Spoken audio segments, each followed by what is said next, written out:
we are finishing 2-6 tonight. We've got 3 problems with 2-6, and then with all of 2-7 and 3-1. And today is September the 10th.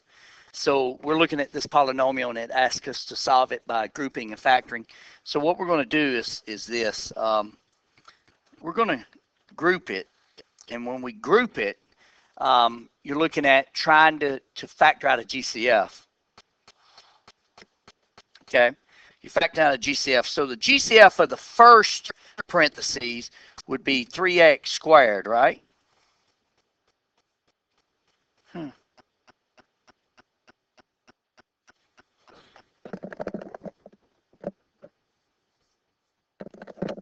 All right, so I'm factoring out 3x squared. I have x minus 3, right? So what I want to do is create a the other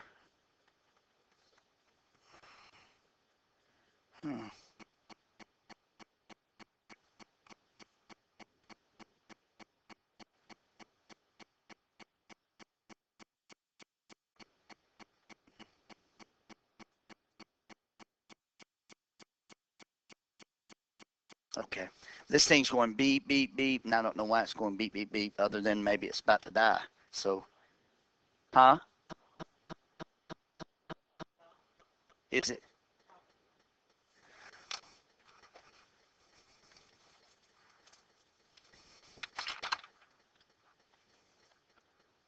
That's a,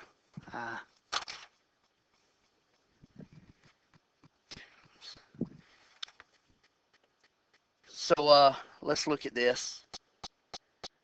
Oh, no. All right. So what do I need to do to negative 3x to get just x? I need to do what? Take out a negative 3, right? And I want to do that. That leaves me with this. This is all set equal to 0. So if you remember factoring by grouping, the parentheses become one parentheses, and everything on the outside becomes another set. Okay. So we're going to set each one of these equal to 0.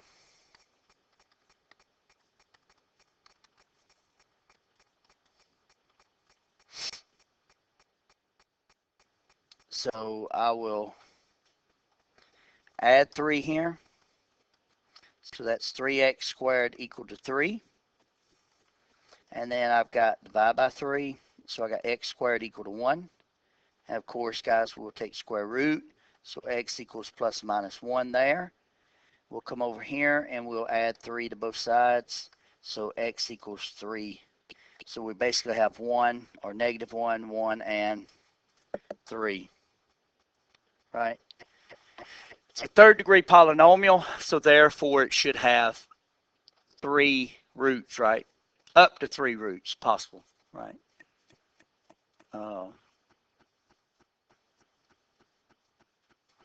So, any questions on that one? Y'all good? Factor that, give me an x squared, then just 1, and then square root of both sides, plus minus. All right. So let's look at this one. We're not going to do anything different to this one other than the same that we did before. So we're going to factor we're going to GCF this, and we're going to factor a 3x cubed out of it. So that leaves me with x squared minus 5, right, equals 0. All right, so in doing that, we have 3x cubed equals 0, right?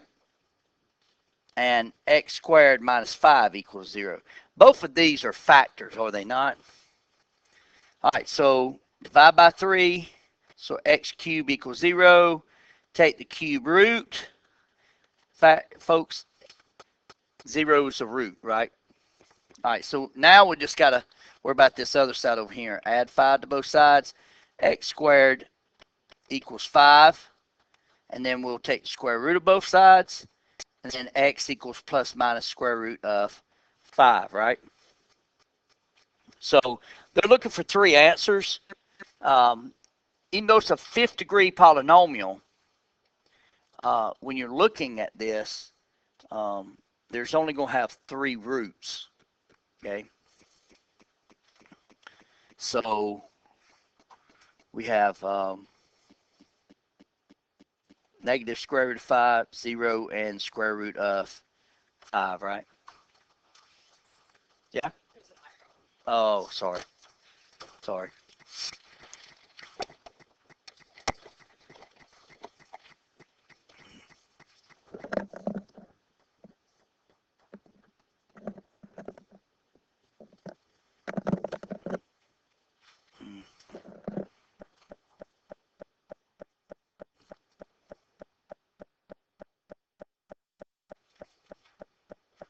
Yeah, I don't know. Okay, any questions about that one? That one's pretty straightforward. I hate to say it's straightforward, but these two solve the same. All right? They solve the same. So, let's look at the next one. For the following exercise, use the model for body surface area, BSA, such that the BSA equals the square root of WH divided by 3600, where W is weight in kilograms and H is height in centimeters. Find the height of a 46 kilogram female to the nearest centimeter whose BSA is 1.4. So basically all we're going to do is plug things in, right? 1.4 equals the square root of weighs 46 kilograms times H over 3600, right? Well, if you're looking at this, the first thing that we need to do is what, guys? Huh? Yeah, get rid of the square root because we got to get in there to that H, right? So how do you get rid of a square root? You square it. What you do to one side, you do to the other. So, not sure what 1.4 squared is, but yep. So I got 1.96 equals 46H divided by 3600, right? Now,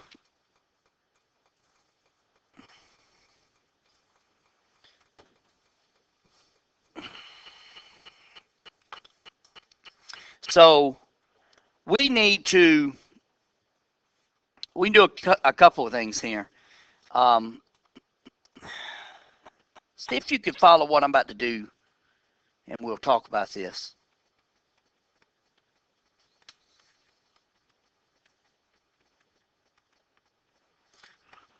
Did you see what I did there? If I multiply both sides by 3600, then that takes 3600, puts it up top times 1.96, right? And gets rid of that. Then divide both sides by 46, correct? So it cancels on the right side. Yeah? So I'm just kind of manipulating some things. You know, if things are diagonally, they can switch places, right? Y'all remember that? We talked about that one night. So if they're diagonally going left to right or right to left, they can go there. So what is 1.96 times 3600 divided by 46? Height equals 153.39 centimeters, right?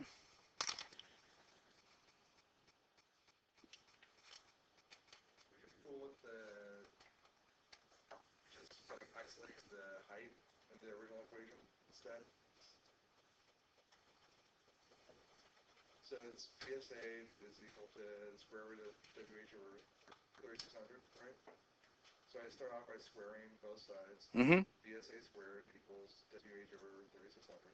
Timing both sides, so 3600 times BSA squared equals WH divided by the width, so the H by itself. The height, the formula for the height of that would have been 3600 times BSA squared over The weight, right? the weight. Yeah, and that's what we done. Yeah. Yeah. So just doing that up front now. Yeah, you could solve the little equation in terms of H and then plug in the stuff, or you can put the stuff in and then solve for the.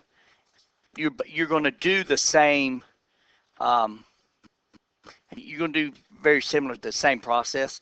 I mean, even right here, I could have said, okay, just cross multiply, right? And you could have went from there, right? So there's, but what you're doing is the same thing that I'm doing, and it's really half one does another. Yeah, it's like having a variable by itself. Yeah, yeah, that'd be fine. Yep, yep. All right, so that's 2.6. Any questions? Y'all good? That finishes 2.6. So here we go. Uh, 2.7. I think I brought those to you last time we met, right? Now I don't know where they went after that. All right. So here we go. We're going to be dealing with compound inequalities, which are two inequalities considered together and connected by the words and or, right? And I'll just go ahead and tell you this is intersection or is a union, right?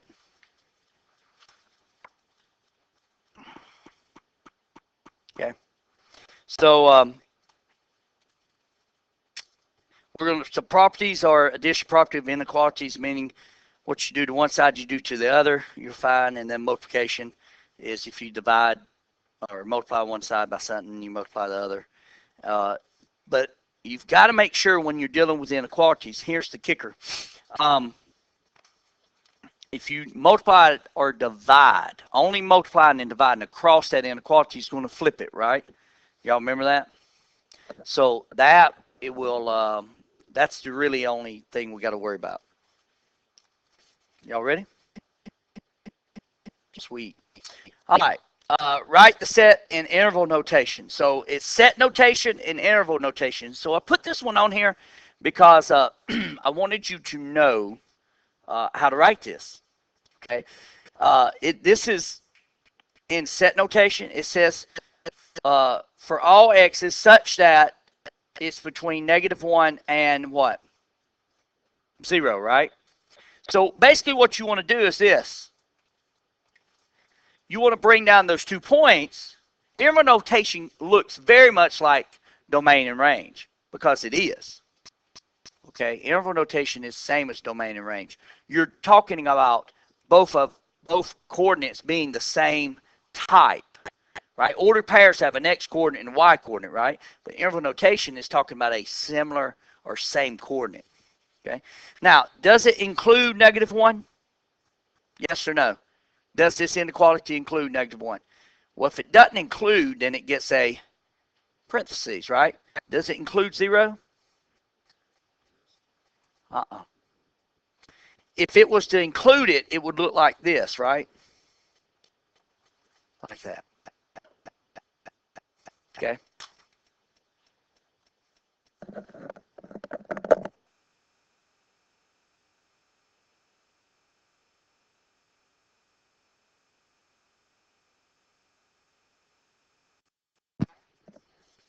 Huh?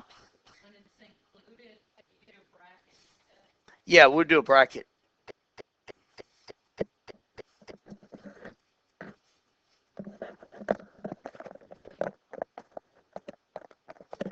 All right. So we wanted you to be able to hear, or not hear, to see this in set notation. We've got to turn around and take this and put it in what?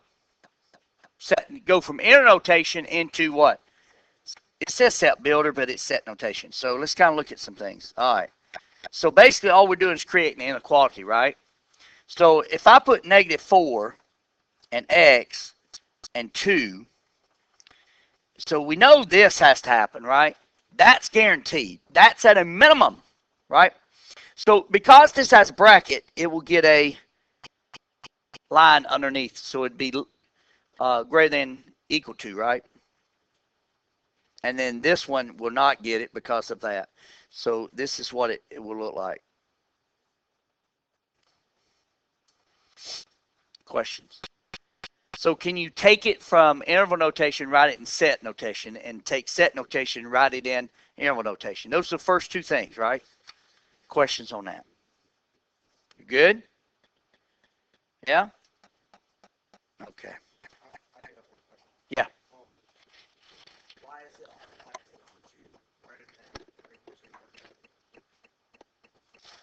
Why am I?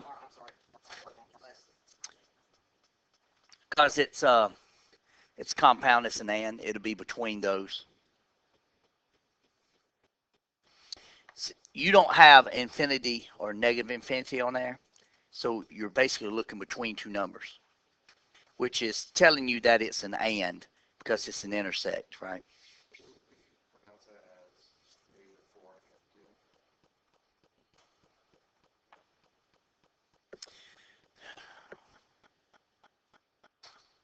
I don't. Uh, I don't know. I mean, I've never. That okay. So the question was, would we pronounce that -4 and 2? Um, if I were to say it, I'd say from -4, including -4, up to 2, not including 2. That way, you're basically describing everything about this interval notation, which will allow you to easily transition over to your inequalities. So that's how I would say it. Because then you're saying, okay, you get -4 and 2, okay, does it include -4? Does it include 2? So a little bit more descriptive, and you should be okay. So I apologize if this video is just constantly beeping, but just know that I am living through it. So can you? I'll have my other charger. Yeah.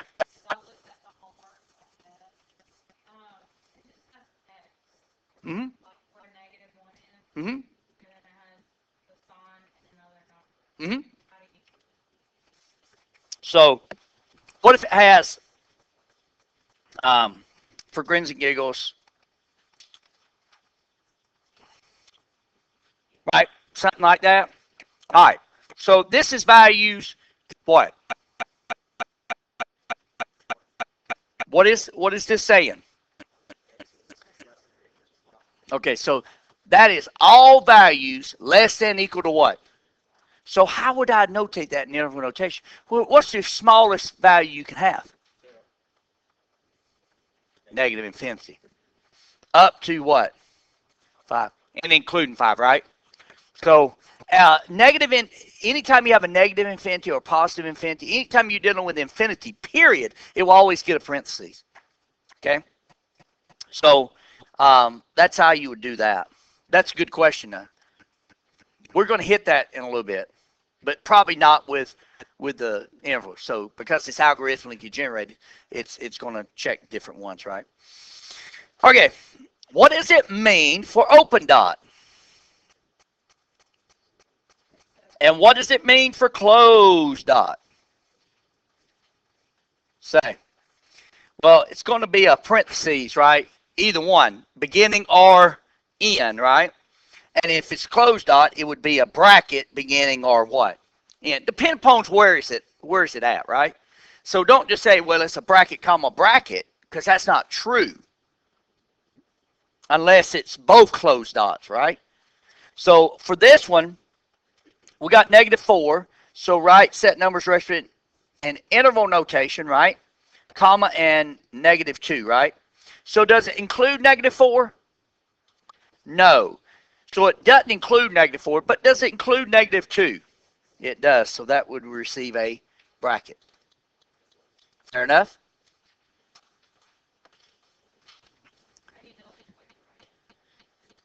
Left to right? No. What'd you see? Oh, sorry. Yeah. Interval notation. Sorry. All right. Any questions thus far? This is going to be a little bit easier for you, okay? Of the stuff. All right. So for the following exercise, solve the inequality. Write your answers in interval notation. All right, so we're going to solve it. But what is the one thing we got to make sure we are mindful of? The multiplying or dividing across it with a what? Not adding or subtracting, multiplying or dividing, right? So we're going to go, I'm going to go negative 5x, right? So that's 3 less than equal to 2x plus 1. And then I'll go minus 1. And that's 2 less than equal to 2x, right? And then, of course, I'll divide both sides by 2. And that leaves me 1 less than x, right? Yeah? Okay, so I'm going to show you a trick on this. And I hate to say it's a trick.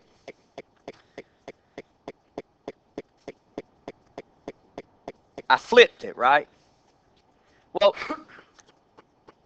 how did I flip it?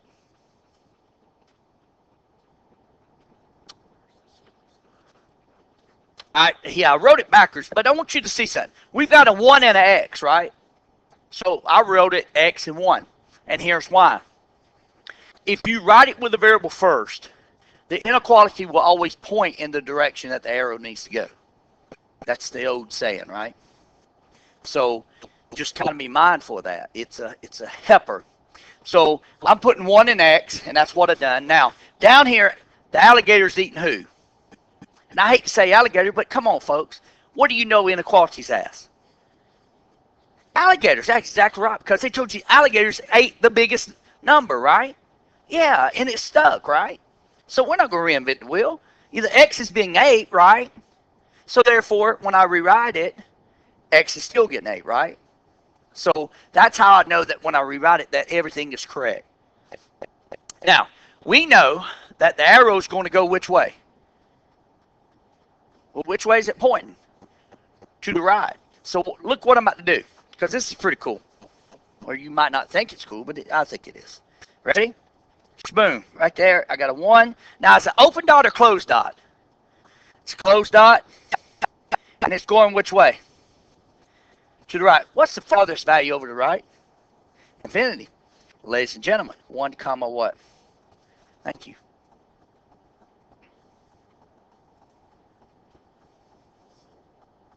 X is greater than or equal to what? 1. So that's why 1 is included.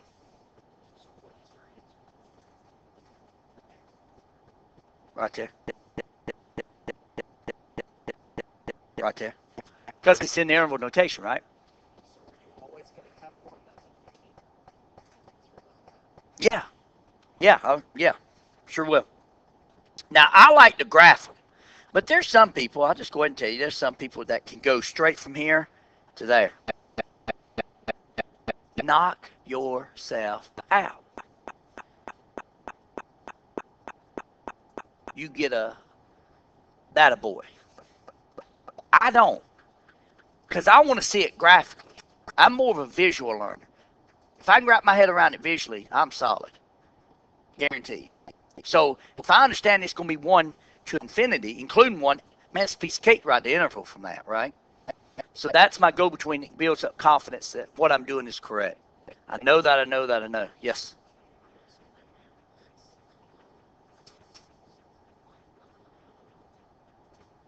Repeat that question.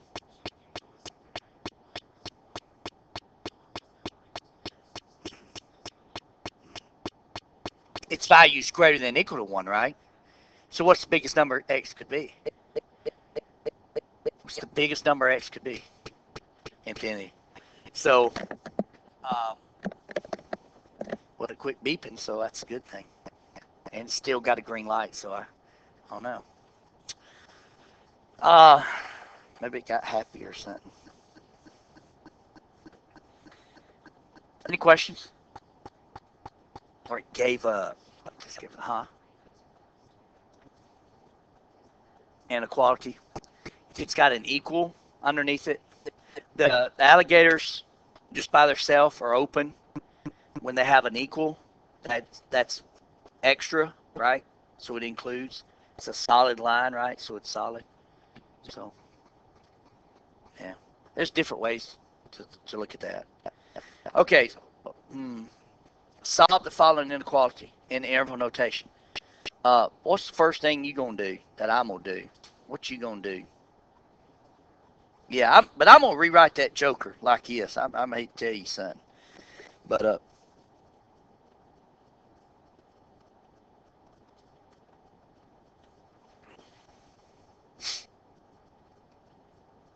why am I rewriting it like that? Because that's the way you need to do it, right?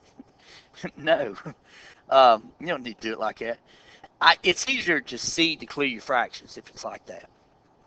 Okay, and basically all you do is negative 1/3 times all that. It just means all that's over 3, right? So what I'll do is I'll multiply everything by 6, right? So that's going to cancel. 6 divided by 2 is what? I hate to say it's going to cancel. It's going to give me 3x, right? And then 6 divided by 3 is going to give me a what? A 2, and 2 times negative 1 is negative 2, right? And it didn't do anything over here on the other side because, anything times 0 is 0. So I got 3x minus 4 plus 2x, right? Uh-oh. Uh, well,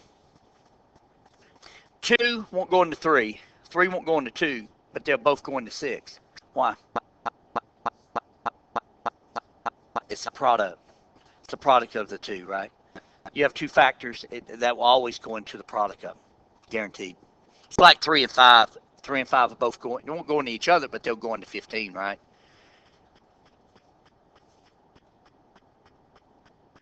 2 won't go into 3. 3 won't go into. Yeah. Oh, I'm just clearing my fraction because I hate fractions. I hate them. Oh, well, I just rewrote all of this. That's that, right? Well, this is x over 1, right? And that's over 1. So if you think about how do you multiply fractions, top to top, bottom to bottom. Yeah, yeah. No, normally people either put the x up top with it or out to the side, but it's understood that it goes with the top, right?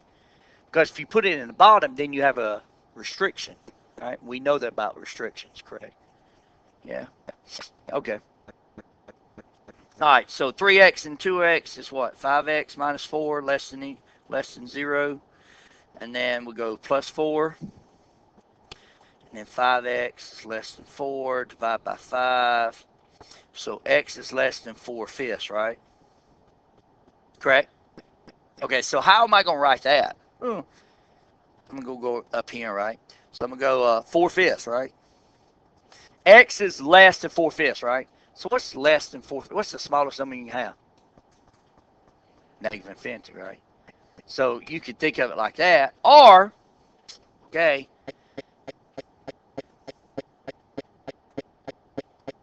it's an open dot, right? Which way? What's that? Do you see?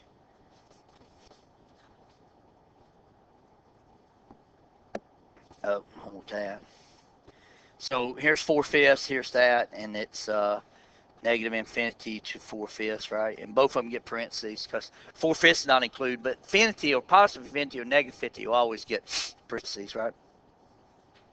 Okay, so if you think like this, there you go. I thought like you did if you went straight to that. Or if you like to graph it, and graphing's not that bad. It's good to get practicing graphing inequalities. See, x, look where the inequality pointing. To the what? To the left, right? And where did the line go? To the left. It's only if the variable comes first. Ready? All right. Snap, crackle, pop. Dang it. For the following exercise, solve the compound inequality. Express your answer using inequality signs, and then write your answer using intervals.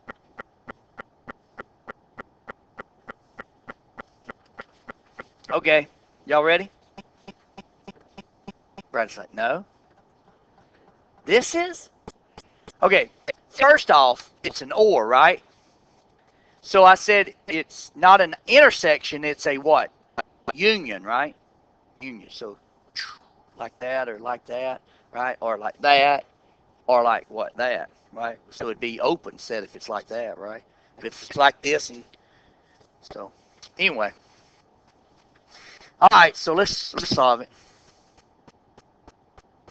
So we got the first one, 2x minus 6 less than negative 11. So it's plus 6. 2x less than what? Negative 5. Switch colors, divide by 2. X is less than 5 halves, right? You agree? Okay. So, and then we're going to look at this one, which is 3x plus 3 less than equal to 7. So minus 3. 3x less than, let's go, that's 4. And then we'll change to this color. Divide by 3, so x is less than equal to 4/3. So, here's the question. Which one's bigger? Negative 5 halves or 4/3? Yeah. Yeah. Folks, if you're dealing with both of these being negatives or both of these being positive, you better be converting them to a decimal, right? That's, I mean, because our brains just don't work with fractions. They just don't. Well, we kind of tend to shy away from fractions. I hate them, but I know how to deal with them, right? So, all right. So here we go. Let's draw a number line. So I got negative 5 halves, right? Right? So it'd be open. It goes which way? That way, right? Y'all agree? Okay, good. Then I got 4/3, right? Yeah? Okay, good. And then it's going which way? Like that, right? It's closed dot? Ooh, it's closed dot. Thank you. Yeah. Okay. So they want us to, inequality notation. Well, ready? X less than negative 5 halves, or X is greater than equal to 4/3, right? That's inequalities, right? Because there's nothing I can do with it, right? Right? Okay.